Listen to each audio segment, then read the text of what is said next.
اعوذ باللہ من الشیطان الرجیم الحمدللہ وکفی الصلاۃ والسلام علی محمد مصطفیٰ و عباد اللہ الصالحین اصطفیٰ. اما بعد، میں آج جو آپ کے سامنے مسائل پیش کر رہا ہوں اس کا عنوان ہے اسلام، مسلمان اور تبلیغ میں حائل مسائل. میرا ادبی نام شمس جیلانی ہے. میں گزشتہ 30 سال سے کینیڈا میں بیٹھ کر آپ لوگوں کی خدمت میں اچھی باتیں پیش کر رہا ہوں. کیوں؟ اس لیے کہ میرا یہاں آنے کا مقصد مالی مفادات نہیں تھے. میرا اللہ سبحانہ تعالیٰ سے یہ وعدہ تھا کہ جب میں اپنی ذاتی ذمہ داریوں سے سبکدوش ہو جاؤں گا تو میں صرف اور صرف انسانیت اور تیرے دین کی خدمت کروں گا.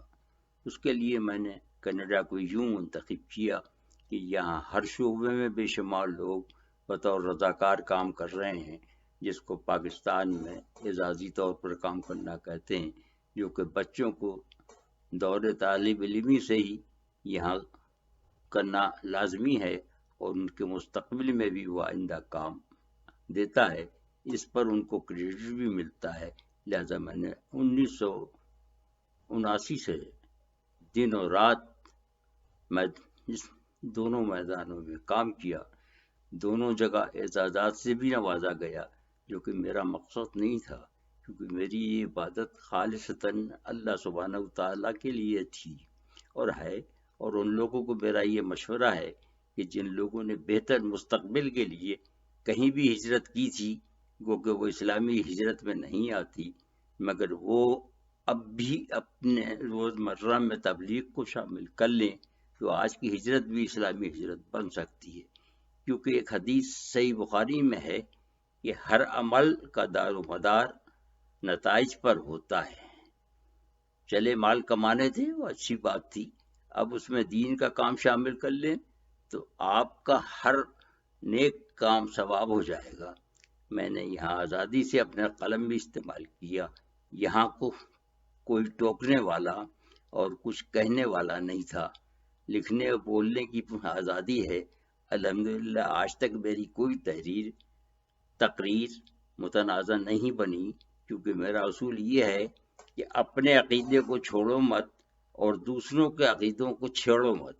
یہاں آپ پوچھیں گے کہ تمہارا عقیدہ کیا ہے، اس کا جواب یہ ہے کہ اتباع رسول صلی اللہ علیہ وآلہ وسلم، جس کا مجھے حکم قرآن نے دیا ہے، جس پر کسی کو اعتراض ہو ہی نہیں سکتا. کیونکہ بحیثیت مسلمان دین پہنچانے کا حکم ہر مومن کو ہے، جسے اپنے گفتار سے کم مگر کردار سے زیادہ پہنچانا ہے، جس کی طرف ہم بالکل ہی توجہ نہیں دیتے کہ یہاں ہماری لغزش اسلام کی بدنامی کا باعث ہوگی.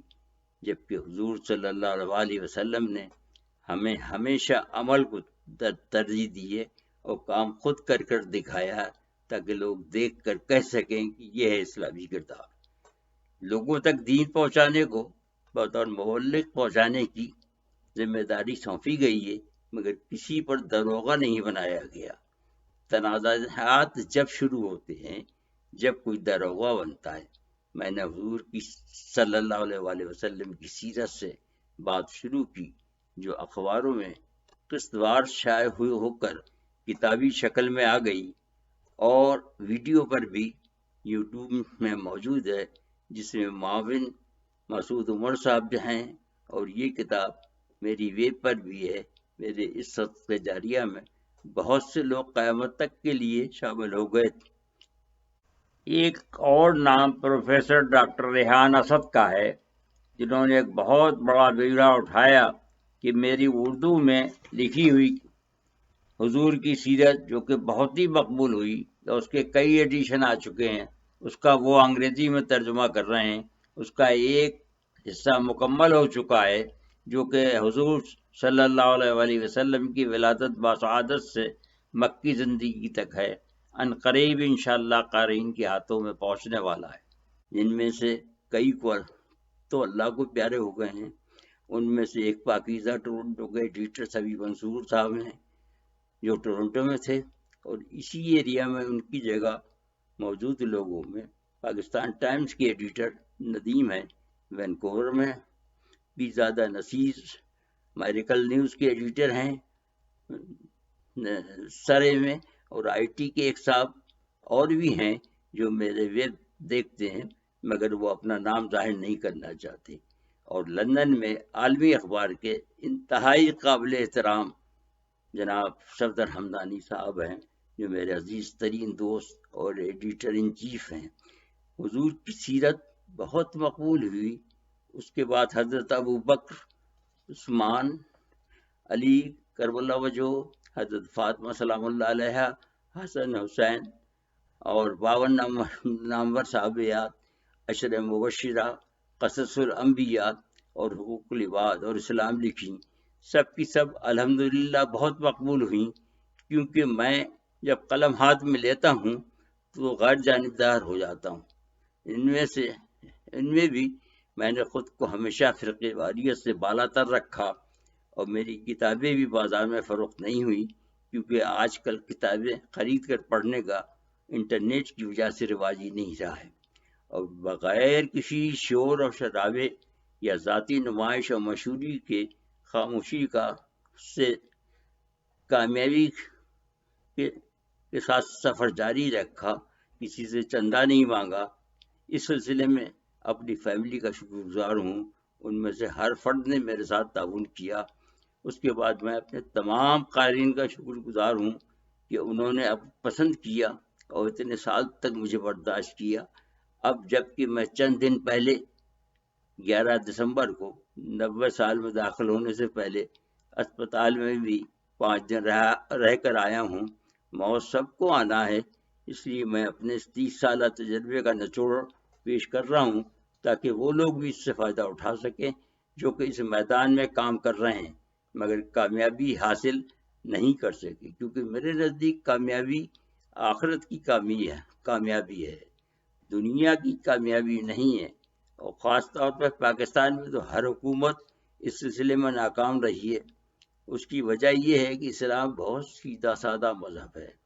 اللہ سبحانہ تعالیٰ نے ایک ہی آیت میں پورا اسلام بیان فرما دیا ہے، اور وہ یہ ہے کہ تم اللہ کی اطاعت کرو، اس کے رسول صلی اللہ علیہ وسلم کی اطاعت کرو، اور جو تم میں سے اولو الامر یعنی صاحب اختیار ہوں ان کی اطاعت کرو. مگر ہم نے اس آیت کو اٹھا کر ایک طرف رکھ دیا جو کہ میرے خیال میں واحد ذریعہ تھی دنیا میں جینے کے لیے اور روزمرہ کی قانون سازی وغیرہ کے لیے، جو کہ بعد میں قیامت تک مسائل پیش آتے رہیں گے. ہمیں جس سے اسلام کہتے ہیں وہ شروع حضرت آدم علیہ السلام سے ہوا اور بتدریج چلتے ہوئے مکمل ہوا خاتم النبی حضور صلی اللہ علیہ وسلم پر. دوسری بات جو ہم نے ترک کر دی وہ تھی رخصت، یعنی جب انسان کسی فرض کو ادا کرنے پر کسی وجہ سے قادر نہ ہو رہے، جیسے کہ بیمار یا ضعیفی، روزے وغیرہ، یا غیر ممالک میں رہتے ہوئے بہت سے اسلامی قانون پر عمل. حالانکہ جب تک ریاست مدینہ پوری طرح قائم نہیں ہوئی تھی تو حضور صلی اللہ علیہ وسلم نے بھی حد الامکان دین پر عمل کرنے کے لیے بیعت لی تھی، خاص طور سے خواتین سے. اس سلسلے میں ہم سب کے لیے حضرت علی کرم اللہ وجہ کا قول مشعل راہ ہے کہ کسی ایسے کام کا حکم دینا جو اس کے بس میں نہ ہو اس کو نافرمانی پہ مجبور کرنا ہے. ہمارے علماء کو تبلیغ کرنے سے پہلے یہ ضرور سوچنا چاہیے کہ جو ہم یہ کہہ رہے ہیں وہ یہاں قابل عمل بھی ہے یا نہیں. اگر وہ اس کے لیے حکم دیں تو ساتھ میں اس کا حل بھی بتائیں، ورنہ وہ حکم رخصت میں آئے گا. یہ کہہ دینا تو آسان ہے کہ غیر اسلامی ممالک میں جائیں نہیں، پھر اس اسلامی ملک کا نام بتائیں، پھر اس اسلامی ملک کا نام بتائیں جو کہ ہمیں لینے اور شریعت دینے کو تیار ہو. دوسرے وہ حکم ٹکراتا ہے حضور کے حکم سے کہ تم دین کا پیغام پہنچانے کے لیے پوری دنیا میں پھیل جاؤ. یہ مسائل ہیں جو امت کو درپیش ہیں، جو کہ اسلام کی تبلیغ میں بہت بڑی رکاوٹ بنے ہوئے ہیں.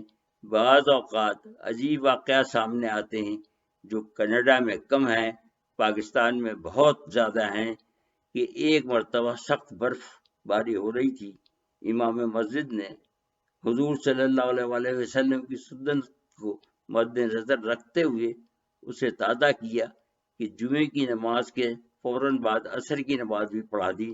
نتیجے کے طور پر انتظامیہ نے امام کو فارغ کر دیا۔ یا نارتھ پول سٹی میں 5 وقت کی نماز، جہاں کبھی دن 1 گھنٹے کا ہوتا ہے تو کبھی رات 1 گھنٹے کی ہوتی ہے، وہ 5 وقت کی نماز کیسے پڑھیں یا روزے کیسے رکھیں؟ کچھ لوگ کہہ سکتے ہیں کہ فقہ سے عبادت دیں اور برابر والے ملک کا وقت اختیار کریں، تو جواب یہ ہے کہ ہمسایہ ملک کینیڈا ہے جس میں 4 ٹائم زون ہیں۔ مغرب سے مشرقی صوبے میں وقت کا فرق 4.5 گھنٹے ہے۔ ملکہ صوبے کی جہاں سرحدیں ملتی ہیں وہاں یہی کیفیت ہے۔ اس صوبے کا اپنا مسئلہ بھی ہے کہ صوبے کے دارالحکومت میں 25 دسمبر کو دن 8 گھنٹے کا ہوتا ہے اور جون میں 18 گھنٹے کا ہوتا ہے، لہذا سردیوں میں روزے پڑھیں تو 8 گھنٹے کے اور گرمیوں میں پڑھیں تو 18 گھنٹے کے ہوتے ہیں۔ اس کا حل صرف اسوہ حسنہ میں ہے، مگر وہ کہیں نافذ العمل نہیں ہے۔ حضور کا اسوہ حسنہ میں نہ صرف اس کا حل ہے بلکہ ہر مسئلے کا حل ہے۔ تو اسلام ایک کامل دین ہے، مگر امت نے اسوہ حسنہ صلی اللہ علیہ وسلم کو چھوڑا ہوا ہے۔ یہ ہیں وہ مشکلات جو اسلام کی تبلیغ میں حائل ہیں۔ اس قسم کے واقعات کا تدارک جبھی ہو سکتا ہے جب کئی مسلمانوں کی مرکزی کونسل ہو اور بہت سے روزمرہ پیش آنے والے واقعات پر بر وقت فیصلے دے سکے اور اس کو سب مانے بھی، ورنہ یہ مسئلے ہمیشہ ایسے ہی الجھے رہیں گے اور تمام مسلمانوں کے ذہن بھی ساتھ میں الجھے رہیں گے۔ اللہ سبحانہ وتعالی ہم سب کو ہدایت دے، آمین۔ وما لنا الا البلاغ۔